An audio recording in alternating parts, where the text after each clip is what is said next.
आगाज करते हैं। सुबह सुबह साहिबा, prime minister Modi, Indian prime minister Modi ने लद्दाख का विजिट किया। हमें तो जितना पता चला है कि वो लद्दाख गए ही नहीं, और शायद चाइनीज ने उन्हें लद्दाख में एंटर ही नहीं होने दिया, क्यों? चाइनीज तो कहते हैं लद्दाख हमारी टेरिटरी है।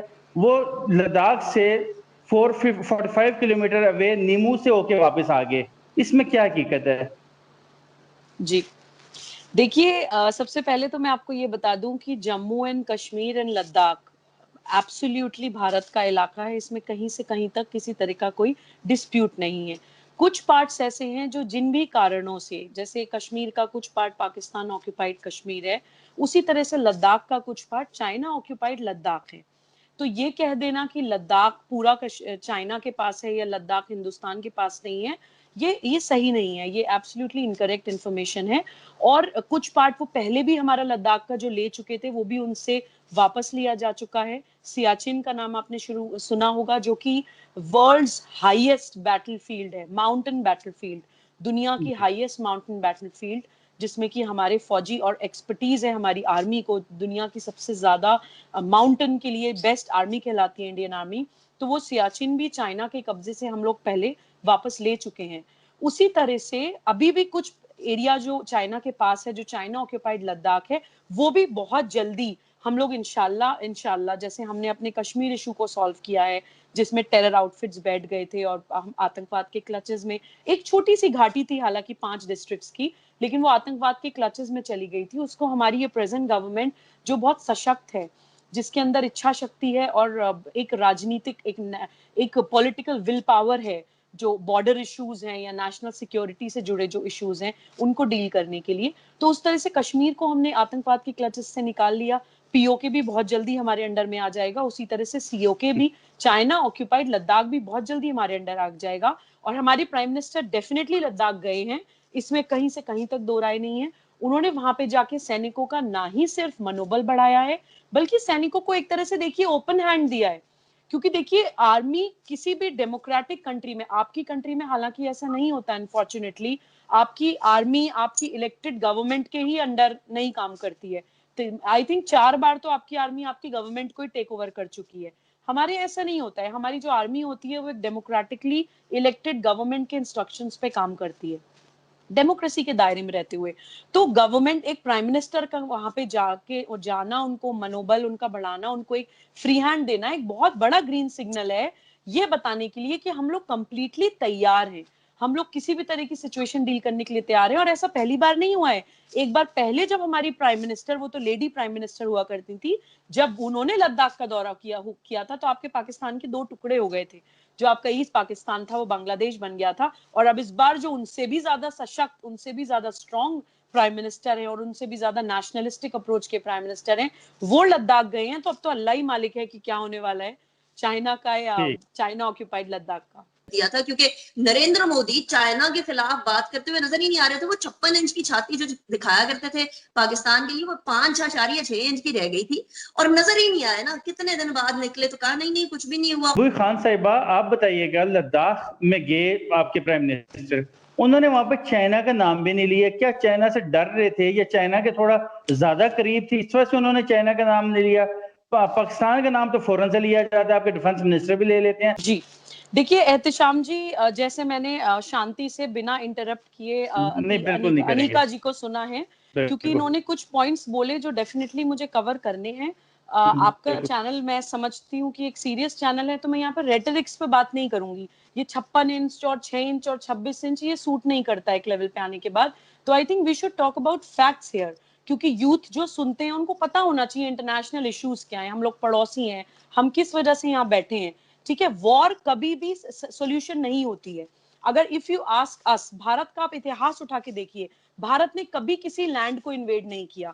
हमारी कभी भी कब्जे से, अनिका जी अभी बोल रही थी कि आपके खुद के टुकड़े हो जाएंगे, आपकी जमीनें दूसरों के कब्जे में आ जाएंगी। हम लोग दूसरों की जमीन पे नजर डालना या दूसरे के माल पे हक तलफी करना या लालच की नजर से दूसरे के एरिया का देखना, ये हम लोगों को इतिहास नहीं रहा है।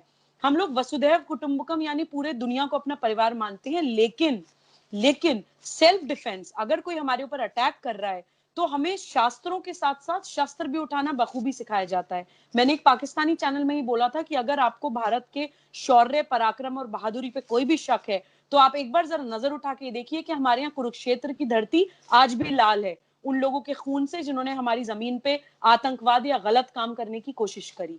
तो ये तो जवाब हुआ कि हम लड़ना चाहते हैं कि नहीं लड़ना चाहते हैं। दूसरी बात, चाइना से लड़ाई और पाकिस्तान से लड़ाई में एक बहुत मेजर डिफरेंस है, वो आपको समझना पड़ेगा। पाकिस्तान और इंडिया की कंट्री टू कंट्री फाइट नहीं हो रही है। आप छोटे छोटे टेरर आउटफिट्स, कभी आतंकवादी आ जाते हैं, कभी आपका कसाब आके हमारे मेट्रोपॉलिटन सिटी में, मुंबई में होटल ताज में हमला कर देता है, कभी आप बॉर्डर का वायलेशन करते हैं, कभी आप सीज फायर वायलेशन करते हैं, आतंकवादी बॉर्डर क्रॉस करके घुसते हैं, उनको हम लोग मार गिराते हैं। अभी एक रियाज नाइकू को अब हमारे जो सिक्योरिटी फोर्सेज है उन्होंने बहुत हाई वैल्यू टारगेट था वो एक टेरर आउटफिट का, उसको मार गिराया है, जो सारे पाकिस्तान फंडेड होते हैं। ठीक है, आप भी सर्जिकल स्ट्राइक की बात करी अनिका जी ने कि सर्जिकल स्ट्राइक का आप सबूत नहीं दे पाए। मैं जानती हूं कि सर्जिकल स्ट्राइक एक बहुत बड़ा पेन है आप लोगों को, क्योंकि आप लोग बहुत सालों से हमें न्यूक्लियर पावर की धमकी दिखाते थे, और इस बार लकीली हमारी गवर्नमेंट ऐसी आ गई जिन्होंने आपके न्यूक्लियर पावर होने के बावजूद आपके बिल्कुल इंटरनल पीओके तो छोड़िए, पीओके भी क्रॉस करके आपकी कंट्री में अंदर एंटर होके आपके टेरर आउटफिट्स, आतंकी कैंप्स हम लोग खत्म करके आए। हमने कोई मिलिट्री पे या सिविलियंस पे अटैक नहीं किया है। तो वो वॉर की तरह मत कंपेयर करिए। आतंकवादियों पे अटैक करना और कंट्री टू कंट्री वॉर में फर्क होता है। Country to country war phases में होती है, स्टेजेस में होती है, क्योंकि बहुत सारी चीजें होती हैं, डिप्लोमेटिक रिलेशनशिप्स होती हैं, इंटरनेशनल रिलेशंस होते हैं, बिजनेस होता है, ट्रेड होता है। अब हमारी प्रेजेंट गवर्नमेंट ने 59 एप्स बैन करी चाइना की, इंक्लूडिंग टिकटॉक। ठीक है, टिकटॉक का I think 30% of total downloads were in India only. तो उनको हमने फाइनेंशियल ब्लो भी दिया है। हम स्टेप बाय स्टेप अपनी कंट्री में एक अवेयरनेस भी स्प्रेड कर रहे हैं कि हमें चाइना से लड़ना है, और वो पॉलिटिकल वॉर भी होती है, वो आर्मी की वॉर भी होती है, वो इकोनॉमिक वॉर भी होती है, वो सोशल वॉर भी होती है। तो वो वॉर हमेशा स्टेजेस में की जाती है और हर तरह से हम उसके लिए तैयार हैं। तो इसको कंपेयर मत करिए कि आप जो छाती और इंचेस नापना स्टार्ट कर रहे हैं, वो एक बहुत इमेच्योर सी बात है। दूसरी बात, अभी अनिका जी ने बोला, नहीं लेट मी कंप्लीट, अभी मुझे जो उन्होंने पॉइंट्स बोले वो मुझे कवर करने, I need few seconds uninterrupted. 1971 को उन्होंने कंप्लीटली डिनाई कर दिया। मैं बोलती हूँ जाके थोड़ा सा गूगल पे सर्च कर लें कि बांग्लादेश बनने का इतिहास क्या है, आप टूटे थे या नहीं टूटे थे, पहली चीज। दूसरी बात, जमीन पे कब्जा करने की बात आपने कही, मैंने तो पाकिस्तान ऑक्यूपाइड कश्मीर और चाइना ऑक्यूपाइड कश्मीर की बात करी, यानी कि जिस हमारी जमीन पे लोगों ने कब्जा किया है हम उसको वापस लेंगे, दूसरे की जमीन पे हमने नजर रखने की बात नहीं करी। दूसरी बात, आपने कहा खालिस्तान मूवमेंट चल रहा है। आई थिंक खालिस्तान मूवमेंट आप लोगों के दिमाग में क्रिएटेड है, तभी आप लोग ये करतारपुर कॉरिडोर ओपन करके सोचते हैं कि शायद आप उस कुछ इंजेक्ट कर देंगे खालिस्तानी मूवमेंट या वो थॉट्स। अभी कोरोना का टाइम हुआ था, हमारे सरदार भाइयों ने सबसे ज्यादा सड़कों पे 130-35 करोड़ भारतीयों में एक भारतीय भूखा नहीं रहा है। सरदारों ने इतना ज्यादा आके सब लोगों की मदद करी है। सरदार भाई हम लोगों के, हमारी संस्कृति का, हमारी सनातन धर्म का एक हिस्सा है, हमसे अलग नहीं है। ऐसे ही ये आउटसाइड ये इंजेक्शन पॉइजन इंजेक्ट करते हैं लोग, ये बोल के कभी बोलते हैं मुसलमानों के साथ भारत में बुरा हो रहा है। मैं एक भारतीय मुसलमान आपके चैनल पे बैठ के पूरी रिस्पॉन्सिबिलिटी से बोलती हूँ कि पूरी दुनिया में कोई ऐसी इस्लामिक स्टेट नहीं है जहां इतनी रिस्पेक्ट, इतनी डिग्निटी और इतने फंडामेंटल राइट्स के साथ रहता हो। तो कोई खालिस्तानी मूवमेंट नहीं है यहाँ पे, कोई मुसलमानों के साथ यहाँ पे बुरा नहीं हो रहा है। बात करिए अनिका जी ने नॉर्थ ईस्ट में प्रॉब्लम चल रही है। देखिए, अगर आप मैप देखेंगे, आप ग्लोब देखिए, चाइना के साथ हम बहुत बड़ा बॉर्डर शेयर करते हैं। इंडिया का पूरा नॉर्थ और नॉर्थ ईस्ट बॉर्डर, नेपाल को हटा दीजिए तो पूरा हम चाइना के साथ शेयर करते हैं। तो जो नॉर्थ ईस्टर्न प्रॉब्लम्स भी हैं वो भी चाइना की ही क्रिएट करी गई हैं, क्योंकि चाइना की एक एक्सपेंशनिस्ट एक पॉलिसी, एक माइंडसेट है, एक विस्तारवादी एक मानसिकता है। आप कहते हैं इंडिया के साथ प्रॉब्लम है, चाइना की किन किन के साथ प्रॉब्लम है? वो पूरा जो हिमालयन बुद्धिस्ट कल्चर है उसको खत्म करना चाहते हैं। नेपाल से क्या प्रॉब्लम है चाइना की? चाइना और नेपाल का क्या कंपैरिजन है, छोटी सी कंट्री नेपाल। भूटान के साथ क्या प्रॉब्लम है चाइना की? चाइना की वियतनाम के साथ क्या प्रॉब्लम थी? चाइना की तिब्बत के साथ क्या प्रॉब्लम थी? तो देखिए, ये सिर्फ वो कंट्रीज हैं जो दूसरों को इन्वेड करके, दूसरे के कल्चर्स को खत्म करके, अटैक करके उनमें घुसने की कोशिश करती हैं, और हमारे आगे आके वो इसलिए फ्रस्ट्रेट हो जाते हैं कि हम अटैक नहीं करते हैं, लेकिन हम लोग वैसे बहुत स्ट्रांग है, हम अपने ऊपर अटैक किसी को करने भी नहीं देते हैं। विंग कमांडर अभिनंदन जी की बात करी अनिका जी ने, यहाँ पे मैं जरूर बोलना चाहूंगी कि आपके जो आई थिंक कौन सा आप इस्तेमाल कर रहे थे, F-16 आप जो इस्तेमाल कर रहे थे पाकिस्तान से उधार मांगा हुआ, जो आपका वो विमान था, और हमारा आई थिंक वाज MiG-21, तो आपका इतना एडवांस विमान होने के बावजूद भी हमारे अकेले विंग कमांडर अभिनंदन जी ने आपकी एयरफोर्स को धूल चटाई थी, और आपने उनको मजबूरी में आपको हमें वापस उनको करना पड़ा था। और अमेरिका को आप जो अपना दोस्त बोलते हैं, अमेरिका ने आपको कितनी लताड़ दी थी, क्योंकि आपने, अमेरिका ने आपको जो दिया हुआ है वो विमान, वो आपको दूसरी कंट्रीज पे अटैक करने के लिए नहीं दिया हुआ। कुछ इंस्ट्रक्शंस हैं जो आपको फॉलो करने, वो आपने फॉलो नहीं करे। इनफैक्ट आपकी वो नौबत आ गई कि आपको अमेरिका से छुपाना पड़ा कि हमने F-16 इस्तेमाल कराए, आप उसको छुपा रहे थे। तो ये भी देखने की कोशिश करिए कि अपनी कंट्री में आप बात करते हैं आजाद कश्मीर, आजाद कश्मीर, अरे आप अपनी कंट्री में देखिए, आपकी कंट्री के कॉन्स्टिट्यूशनल अमेंडमेंट में लिखा जाता है, कॉन्स्टिट्यूशनल अमेंडमेंट के वर्ड्स बता रही हूँ, अहमदियाज आर नॉट मुस्लिम्स।